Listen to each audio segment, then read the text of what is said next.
A North Texas doctor who performs abortions is back in the spotlight this midday. His clinic shut down a while ago, but now he's reopened a surgery center. He is now the only doctor in the area who will perform late-term abortions. That's for women who are up to 6 months pregnant. Am I killing? Yes, I am. I know that. I'm an ordained Baptist minister. And then I'll ask that the spirit of this pregnancy be returned to God with love and with understanding.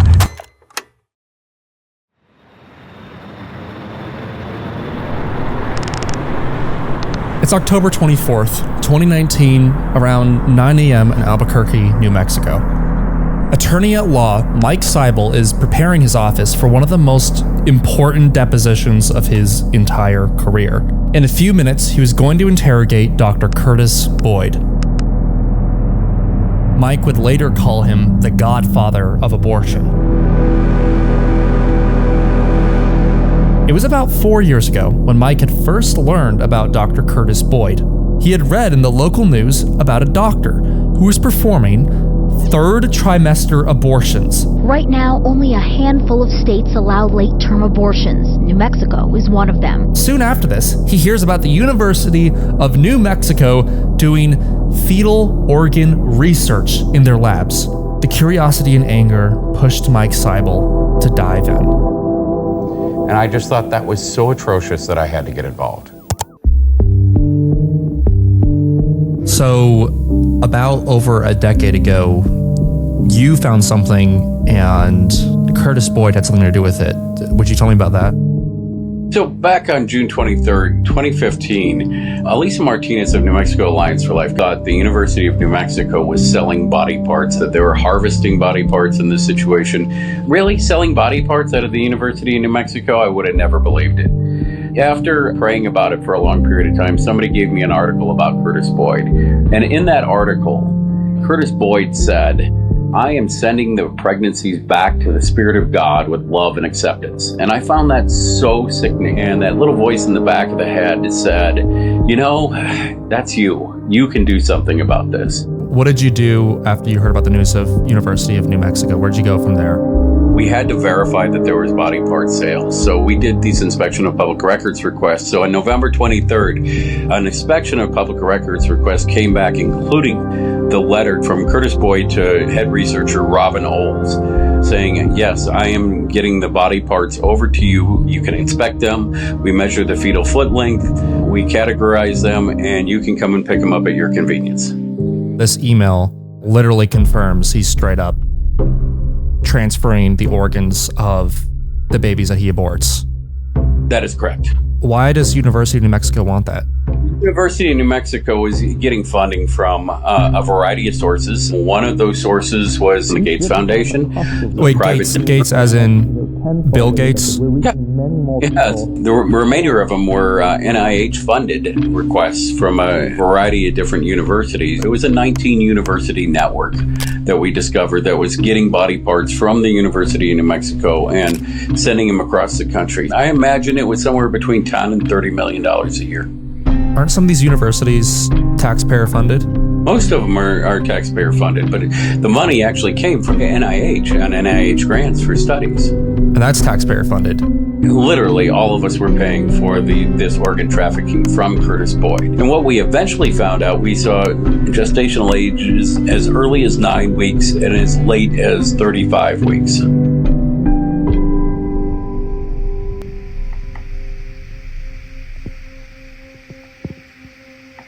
I'm going to show you some photos that brought me to tears when I first saw them. They're organs from the aborted babies that Curtis Boyd sent to the lab. These babies were as old as 18 weeks. In this photo, these are in fact eyeballs. These babies were not lucky enough to have the life that we do. They weren't even born. They found themselves murdered and dissected, and their parts spread across the country for research. This is evil. But this is what happens when evil festers, like with Curtis Boyd. I hate this. God hates this. Am I killing? Yes, I am. I know that. I'm an ordained Baptist minister. And then I'll ask that the spirit of this pregnancy be returned to God with love and with understanding.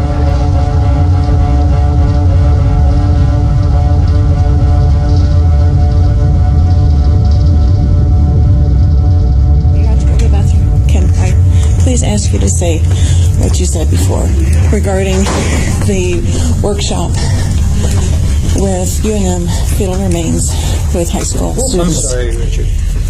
Yes, we had a faculty member who, in fact, And I'm recording. some tissue, and during one of these summer workshops, dissected, I think, one or two fetal brains. Is that from Dr. Boyd's? Oh, I'm not sure exactly where it did. Paul Roth was the chancellor of the University of New Mexico, was quite embarrassed by the scandal, and he decided he had to get rid of Curtis Boyd in order to maintain the integrity of the University of New Mexico. How many babies worth of organs do you think he sent them? 100 to 200 a year, so probably about 4,000. Oh my gosh. It's just horrid. They were custom ordering body parts from Curtis Boyd for a 21 to 28 week old baby.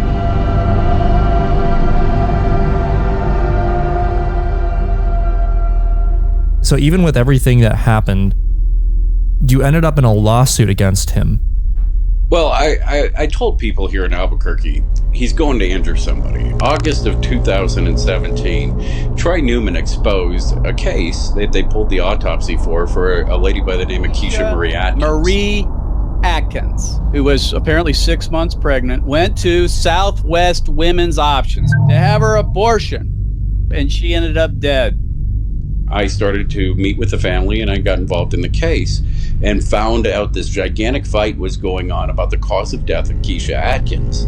The ME was saying, well, it was natural causes, and the doctors at the University of New Mexico saying this was a septic abortion. It's clearly a septic abortion, and we need to list it as such. So I sued them for negligent referring to an incompetent doctor that they knew was incompetent and violating the standard of care. There is an excellent deposition clip that says, how late will you do late-term abortions? And Curtis says, there is no such limit. So he would have done them to the date of birth. I don't want to say no to someone who's in a desperate situation.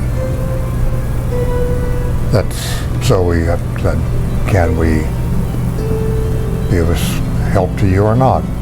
Maybe we can, maybe we can't.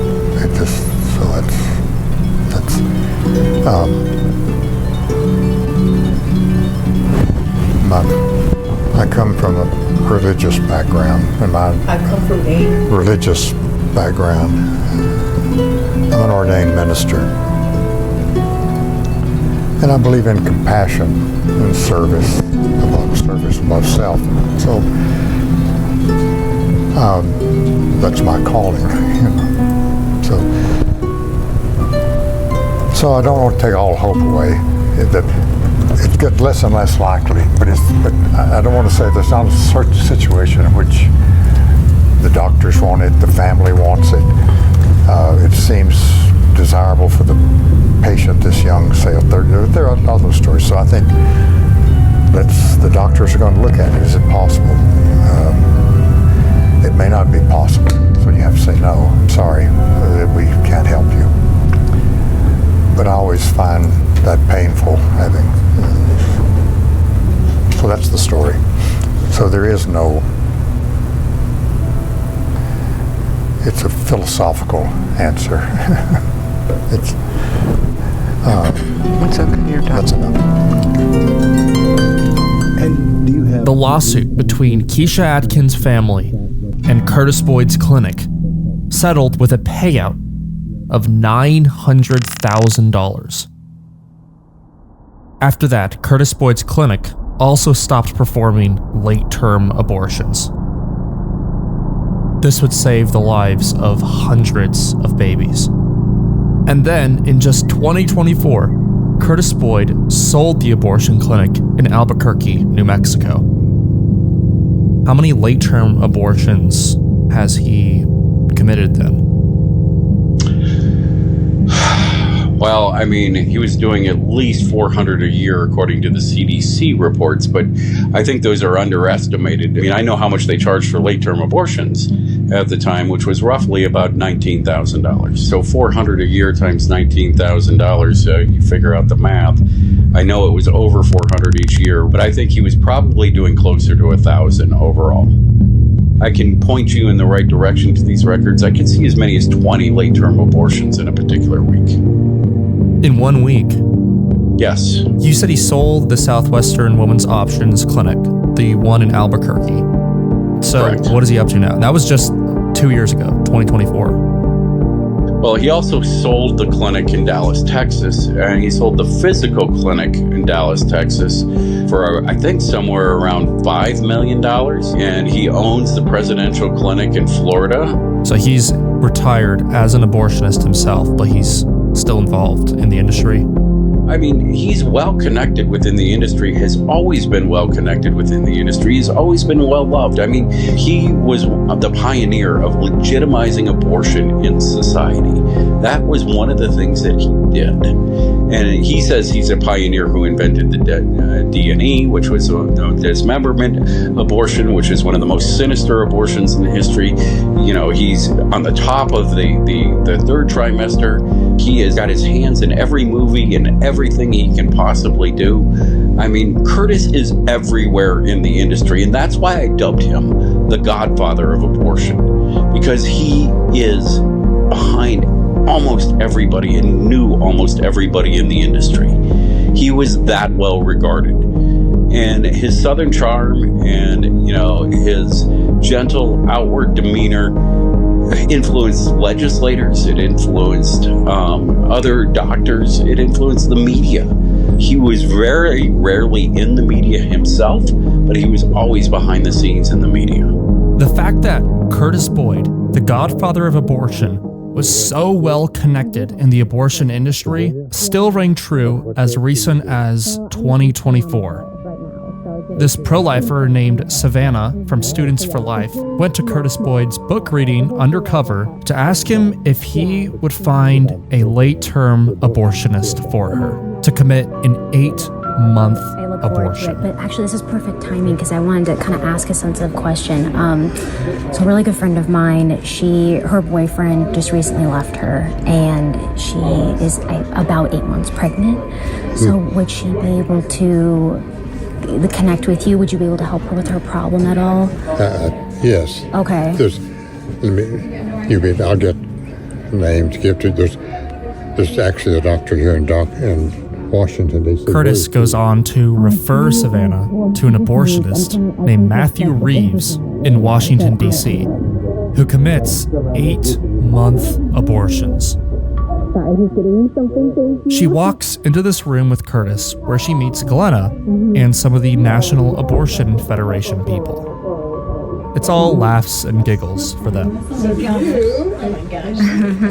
Hi, I'm Savannah Berlin. Hey, Savannah. Yeah. Good to meet you. Nice to meet you too, yeah. I want to get her Matt's name and telephone. Where did you go? Hello. How are you? Hi, I'm Lily. I don't want to interrupt your preparation, but of course. These are always big times. These are the National Abortion Federation. I was on the founding board of directors, and Glenna was president of the board. She's, I think, about 8 months, yeah. At that point, it does become a question of does the physician feel that she or he can do this safely? Yeah. So there's no guarantee. In case the baby is older than 8 months, closer to birth, Curtis recommends abortionist Warren Hern. It's Warren, H-E-R-N, Warren. 8 months is about the limit, so she's there. But Warren Hern, he's the one doctor who said I will stretch it. 28 weeks pregnant. She ends up being 34 weeks pregnant. And her doctors would call it, they still want us to go ahead. The family wants us to go ahead. So we'd have to check her health. It's a matter of the history, her health. Can she be done outside the hospital? Those kind of. So these cases have to go case by case. And after that, I don't want to say no to someone who's in a desperate situation.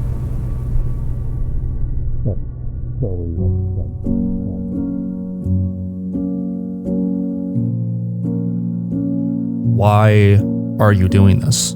God called me and put me in that spot at that particular time. What can I do? Say no? I have to say yes. I got to fight the biggest killer in the history of the United States and put him out of business in Albuquerque, New Mexico. What an opportunity. What a legacy you can have. Even if nobody ever found out what I did, I can stand before God and say, God, you asked me to take on the worst killer in the history of the United States. But also, there's a little bit of pride. There's a little bit of competition. I don't want to fight, little traffic cases. When you can take on the worst evil of society and go and fight and win, gosh, what an adrenaline rush. This video would not be possible without the immense help of the Live Action News team, including Nancy Flanders, Isabella Childs, and especially Carol Novielli. Go to liveaction.org/news for the best journalism about abortion out there. And also, a huge thank you to attorney Mike Seibel and his co-counsel, Justin Hall. They have sacrificed over a decade of their life to get much of this information released to the public. Please check out their ministry at abortioninjury.com. And please make sure to like and subscribe.